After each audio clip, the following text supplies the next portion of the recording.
إلى ما تتجه الاضطرابات في لوس أنجلوس بعد فرض حظر التجوال، وما تزال الحشود تقف على أطراف المدينة رغم هذا الحظر؟ ترامب يدافع عن إرساله الحرس الوطني إلى المدينة، وقال إن لولا إرسال الحرس الوطني لكانت قد محيت. من ناحية أخرى 22 ولاية أصدروا بيان مشترك برفض إرسال ترامب للحرس الوطني.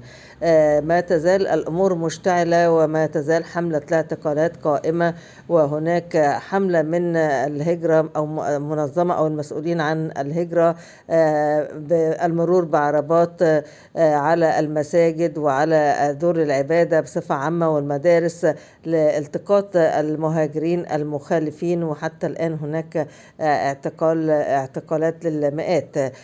شملت هذه الاعتقالات حتى من الدول الحليفة للولايات المتحدة الأمريكية مثل فرنسا وغيرها.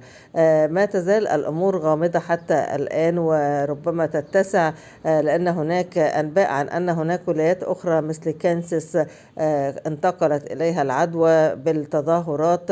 وترامب قال إن المتظاهرين استخدموا القوة واستخدموا العنف ضد قوات إنفاذ القانون، وهذا غير مسموح به إطلاقا، وسوف يتم محاسبة كل من قام بهذا العمل، لأن ذلك سوف يؤدي إلى محو المدينة على يعني حد تعبيره الذي أدلى به.